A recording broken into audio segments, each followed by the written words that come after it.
तो आज का हमारा चैप्टर है बेटा क्वाड्रिलेटरल, जिसमें आप ज्योमेट्री पोर्शन का 9th क्लास का टॉपिक हम ये डिस्कस कर रहे हैं। क्वाड्रिलेटरल वर्ड सबसे पहले तो दो शब्दों से मिलके बना है, क्वाड्री एंड लेटरल। क्वाड्री मतलब फोर, जैसे कि क्वाड फोर, और लेटरल मतलब आपका हो गया साइड्स। यानी कि इस चैप्टर में आप ऐसी फिगर्स के बारे में पढ़ेंगे जिसकी चार साइड्स होंगी। और सबसे इसकी जो पहली प्रॉपर्टी है, ये हम कह सकते हैं कि क्वाड्रिलेटरल के अंदर सबसे पहली चीज, एक तो ये क्लोज्ड शेप होती है। क्लोज्ड शेप से क्या मतलब है? जैसे मान लीजिए आप कोई भी शेप बनाते हैं, मैं अगर मान लीजिए चार साइड वाली ऐसी एक शेप बना देती हूँ, क्या इसको हम क्वाड्रिलेटरल कहेंगे? या अगर मैं कोई भी क्लोज शेप वाली एक और क्वाड्रिलेटरल मैंने बना दिया, इसको क्वाड्रिलेटरल कहेंगे? तो एक्चुअल में हम ये आपका क्वाड्रिलेटरल नहीं कहलाएगा, क्योंकि ये क्लोज नहीं है। ये जहाँ से स्टार्ट हुआ ये वहाँ पर दोबारा ख़त्म नहीं हुआ, ओपन रह गया। बट ये आपका एक क्वाड्रिलेटरल है, जिसको आप नाम भी दे सकते हैं ABCD। अब ये क्लोज्ड कैसे है? ये ए पॉइंट से शुरू अगर हमने किया तो ये वापस आके दोबारा से ए पॉइंट पर ही ख़त्म हुआ, तो इसको हम क्वाड्रिलेटरल कहते हैं। दूसरी चीज़ आप इसमें कह सकते हैं कि 2D शेप है बेटे। क्वाड्रिलेटरल एक 2D शेप की कैटेगरी में आता है।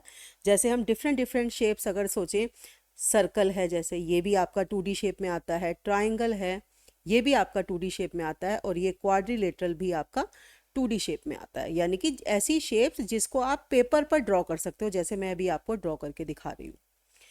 तीसरा पॉइंट हमारा इसके बारे में आता है फोर साइड्स। अब डेफिनेट है कि चार ही चीज़ें इसमें हर बार आपको मिलेंगी। अब साइड्स की बात करें तो पहले हम एक ड्रॉ कर लेते हैं क्वाड्रिलेटरल। जैसे हमारे पास ये एक क्वाड्रिलेटरल है, ये हमने ड्रॉ कर लिया। तो अब इसकी अगर हम नेमिंग कर दें, बिना नाम के आप किसी भी क्वाड्रिलेटरल को कैसे आइडेंटिफाई करेंगे? तो ABCD। और ये ध्यान रखेंगे, हमेशा हम इसको एक साइक्लिक ऑर्डर में ही लिखेंगे, कि जैसे आप इसको ABCD या आप इसको DCBA ऐसे ही पढ़ सकते हैं आराम से। तो फोर साइड्स के बारे में जब हमें लिखना होगा कि ये साइड्स कैसी हैं, तो हम इसको कैसे लिखेंगे? फोर साइड्स को आप कैसे लिख सकते हैं? पहली आपने साइड लिखी AB, फिर आपने लिखी BC, फिर CD, देन DA। तो ये आपने क्या किया? आपने एक साइकिल ऑर्डर फॉलो किया, AB, BC, CD and DA। तो ये आपने ये बताया कि ये साइड्स हम ऐसे लिख सकते हैं। फिर इसकी हम बताएंगे चार इसके इसी तरह से वर्टिसेस, या वर्टिसेस यानी कि हम या इसको कॉर्नर्स भी बोल सकते हैं, या हम इसको एंगल्स भी बोल सकते हैं। अब ये क्या चीज़ है, देखें जरा पहले हम। अब जैसे इसमें ये जो आपका ए पोर्शन है, ये जो कॉर्नर है, ये आपका क्या कहलाएगा? वर्टेक्स कह लो इसको, कॉर्नर कह लो, या एंगल कह लो। ऐसे ही आपका बी, ऐसे ही ये कॉर्नर सी, सिमिलरली कॉर्नर डी। तो अब आप इसको लिखेंगे कैसे? सबसे पहले अगर मुझे लिखना होगा तो मैं इसको एंगल ए बोलूंगी, तो एंगल ए को मैं ऐसे लिख सकती हूँ। अब क्या और भी कोई तरीके हैं एंगल ए को लिखने के? बिल्कुल हैं। ऐसा तरीका ढूंढना है जिसमें एक तो साइकिल फॉलो हो रही हो और एंगल ए सेंटर में आए हमेशा, क्योंकि हमें इस एंगल को डिपिक्ट करना है। तो मैं एंगल ए को और कैसे लिख सकती हूँ? इसको मैं लिख सकती हूँ एंगल DAB, DAB, और एंगल BAD, BAD। आपने इसमें एक बात नोटिस की होगी कि सेंटर पोर्शन हमारा वो मेन एंगल होता है जिस एंगल के बारे में हम बात कर रहे हैं। तो अगर मुझे एंगल बी को लिखना होगा तो या तो मैं एंगल बी लिख दूंगी सिर्फ, और अगर दूसरा तरीका मैं लिख सकती हूँ एंगल ABC, और मैं लिख सकती हूँ एंगल CBA।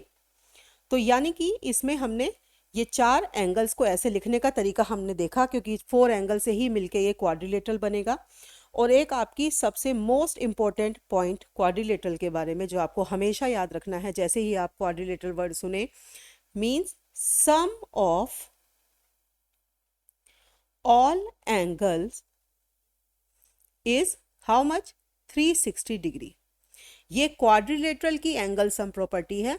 जैसे कि आपने अपनी प्रीवियस क्लास में ट्राइंगल के ऊपर एक प्रॉपर्टी पढ़ी होगी, ट्राइंगल सम प्रॉपर्टी आपको याद हो तो उसमें हमने क्या पढ़ा था। अगर हम ट्राइंगल का नाम यहाँ पे दे देते हैं ए, बी और सी, तो ट्राइंगल सम प्रॉपर्टी क्या होती थी कि तीनों एंगल्स का सम हाउ मच 180 डिग्री। तो ये तो थी हमारी ट्राइंगल सम प्रॉपर्टी, जो आप अपनी पिछली क्लास में भी पढ़ चुके हैं। इसको हम बोलते थे ट्राइंगल सम प्रॉपर्टी, कि तीनों ट्राइंगल का सम आपका कितना होता था, 180 डिग्री होता था।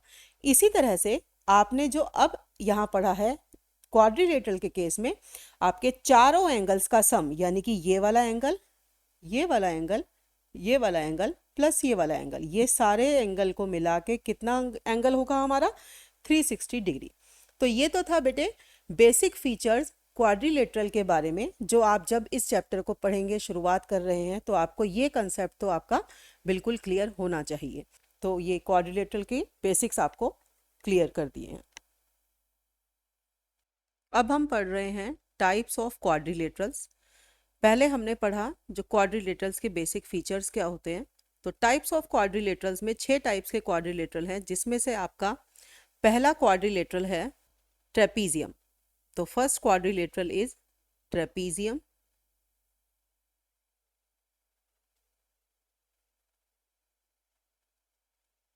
ट्रेपीजियम, तो ट्रेपीजियम की क्या खास प्रॉपर्टी है, पहले हम इसकी शेप ड्रॉ कर लेते हैं कि ट्रेपीजियम कैसी शेप का है। तो ये आपका एक ट्रेपीजियम की शेप हो गई, जिसमें आप इसकी सबसे पहले नेमिंग कर देते हैं हम, ए, बी, सी एंड डी। तो जो बेटा ये शेप है ट्रेपीजियम की, इसकी क्या खास बात है, इसमें हमेशा आपको एक पेयर अपोजिट साइड का, ध्यान रखेंगे, अपोजिट साइड का एक पेयर ही ऐसा होगा जो पैरेलल होगा। बाकी का जो दूसरा पेयर है वो पैरेलल नहीं होगा।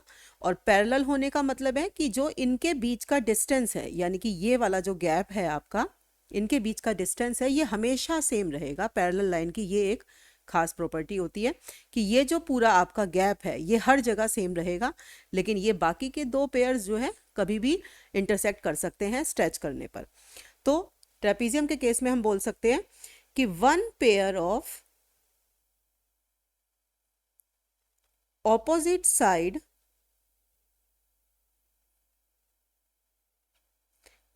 Are parallel. और इसको हम अगर मैथ की फॉर्म में लिखें, मैथ्स की कैलकुलेशन जैसे आप करते हैं या प्रूफ करते हैं, तो आप इसको लैंग्वेज में कैसे लिखेंगे मैथ्स की भाषा में, A B parallel D C. Means ये जो ए बी है ये इस डी सी के पैरेलल है। तो ये तो हो गया आपका ट्रेपीजियम। सेकंड आपकी शेप आती है क्वाड्रिलेटरल में पैरेललोग्राम।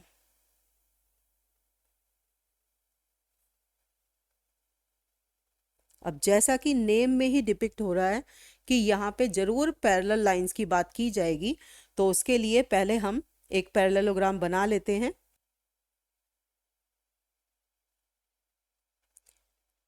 और इसका हम फिर एक नाम भी दे देते हैं, ए, बी, सी और डी। नाम मैंने आपको पिछली क्लास में बताया कि आपको एक साइक्लिक ऑर्डर में ही हमेशा नाम रखना होता है। अब क्योंकि ये पैरेललोग्राम है, जैसा कि इसके नाम में दिखाई दे रहा है कि ये जो आमने सामने की जो साइड्स होंगी, ये साइड इसके पैरेलल होगी और साथ में इक्वल भी होगी, और जो ये वाली साइड है वो इस साइड के पैरेलल होगी और इक्वल होगी।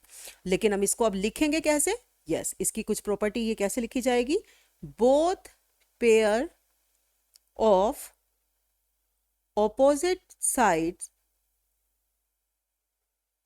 are parallel and equal। और सिमिलरली आप इसको लैंग्वेज में कैसे लिखेंगे मैथ्स की, that A B parallel to C D and B C parallel to A D. ये आप इसको मैथ्स की फॉर्म में लिख सकते हैं। तो ये आपको पैरेललोग्राम के बारे में प्रॉपर्टीज पता चल गई। इसी तरह से तीसरे हमारी टाइप है क्वाड्रिलेटरल में रोम्बस। अब रोम्बस के बारे में क्या खास प्रॉपर्टी है, तो उसके लिए पहले हम एक ड्रॉ कर लेते हैं फिगर। पहले हम अपना नेम रखेंगे A B C and D. Rhombus की क्या खासियत है बेटा कि सारी साइड्स इसकी, ये वाली ए बी सी डी और डी ए, चारों साइड्स इक्वल होंगी और अपोजिट साइड आपकी पैरेलल होंगी। तो यानी कि इसको आप कैसे लिख सकते हैं, all sides are equal and opposite sides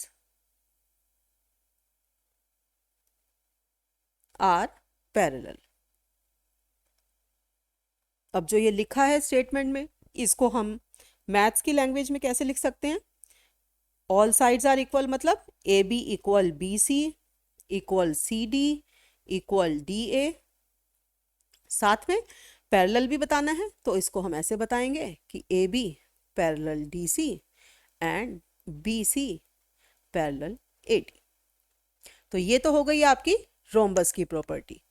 types of quadrilateral में फोर्थ क्वाड्रिलेटरल है हमारा स्क्वायर।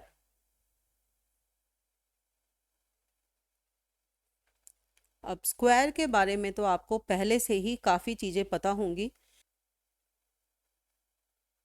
ये आपका एक स्क्वायर हो गया जिसमें आप इसका नेमिंग कर लेते हैं पहले हम ए बी सी डी।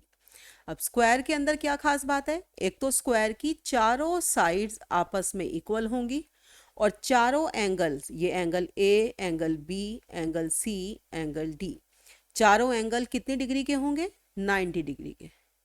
ठीक है, तो आप इसको अब अपने रिटर्न फॉर्म में किस तरह से लिखेंगे, all sides are equal and all four angles are of 90 degree.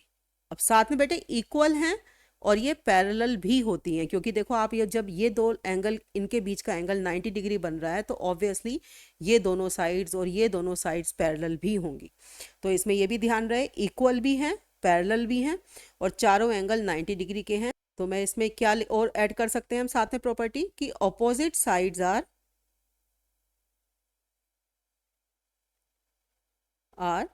Parallel.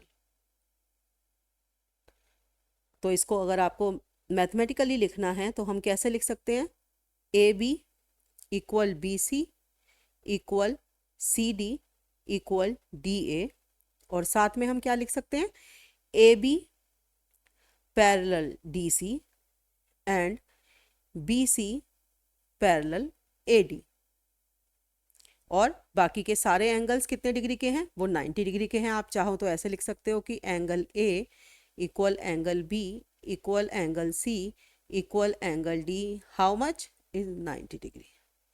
ठीक है, तो ये आपकी स्क्वायर की प्रॉपर्टी हो गई। अब हमारे पास फिफ्थ जो हमारा क्वाड्रिलेटरल आता है वो आता है आपका रेक्टेंगल।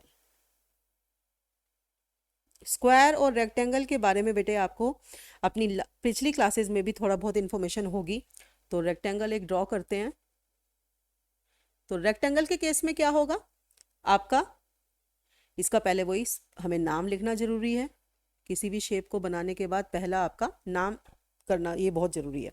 तो इसमें रेक्टेंगल के केस में क्या होता है बेटा, सामने की जो अपोजिट साइड हैं वो इक्वल और पैरेलल होंगी, ऐसे ही ये वाली साइड इसके इक्वल और पैरेलल होगी, और साथ में 90 डिग्री, ये चारों एंगल्स 90 डिग्री के आपके होंगे। ये आपको याद रखना है।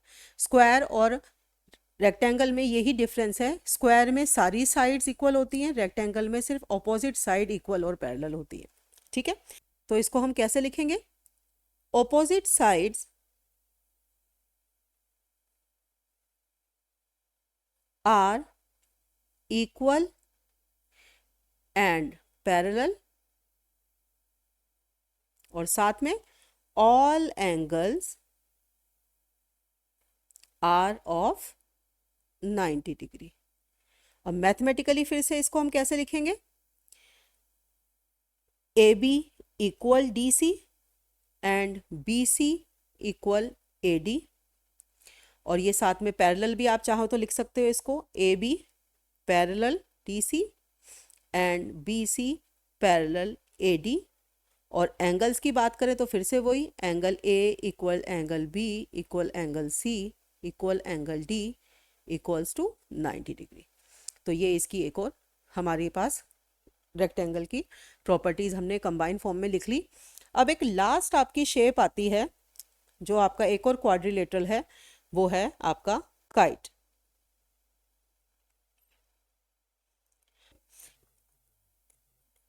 अभी पहले काइट की शेप ड्रॉ करते हैं। तो ये हो गई हमारी काइट की शेप। इसमें हम सबसे पहले इसका नाम ले लेते हैं, ए बी सी डी। आप सभी लोगों ने बेटा पतंग तो उड़ाई होगी। अब पतंग की शेप ही इसीलिए इसका नाम काइट है, क्योंकि आपने जो पतंग देखी होगी उसमें आपने देखा होगा ये वाली साइड इस साइड के इक्वल होती है और नीचे वाली साइड यानी कि एडजेसेंट साइड इक्वल होती हैं। ऐसे ही ये नीचे वाली साइड इस नीचे वाली साइड के इक्वल होगी। तो अगर हम इसको अपने लैंग्वेज की पार्ट में लिखेंगे तो हम कैसे लिखेंगे, 2 pair of adjacent side are equal, यानी कि ऊपर वाली साइड इसके इक्वल होगी, नीचे वाली साइड आपस में इक्वल होगी। ये एडजेसेंट साइड्स है, ये इसके इक्वल नहीं, सिर्फ जो ऊपर वाली है वो ऊपर वाली के इक्वल, नीचे वाली के इक्वल। तो इसको हम मैथमेटिकली कैसे लिखेंगे, A B equal B C and A D equal C D. इसकी और कोई प्रॉपर्टी नहीं होती है। और लास्ट में जो आपको सबसे इंपॉर्टेंट बात जो आपको कुछ कैटेगरी में एक याद रखनी है कि जो अभी हमने ये स्क्वायर, रेक्टेंगल एंड रोम्बस, ये 3 टाइप के जो हमने अभी शेप्स पढ़ी हैं क्वाड्रिलेटरल की, इन तीनों की कुछ सिमिलरिटी है जिसकी वजह से ये सारे जो हैं क्या कहलाते हैं, पैरेललोग्राम। तो मतलब ये जो 3 कैटेगरी है जिसमें कि आपका स्क्वायर, रेक्टेंगल और जो रोम्बस है, ये आपके क्या कहलाएंगे, ये आपके पैरेललोग्राम की क्वाड्रिलेटरल में भी आ सकते हैं। तो ये सबसे मेन फीचर है कि ये स्क्वायर, रेक्टेंगल और रोम्बस आपके पैरेललोग्राम। क्यों? क्योंकि इसकी आमने सामने की साइड्स आपने देखी है कि पैरेलल भी होती है। तो पैरेललोग्राम का ही ये एक फीचर है कि आमने सामने की साइड्स पैरेलल हैं। तो इन तीनों को पैरेललोग्राम की हम कैटेगरी में रखते हैं। तो इस तरह से हमारा टाइप्स ऑफ क्वाड्रिलेटरल में ऑल 6 टाइप्स हमने कवर की। और आई होप आपको ये एक्सप्लेन करने के बाद समझ में आ गया होगा कि 6 टाइप्स के क्वाड्रिलेटरल किस तरह से होते हैं।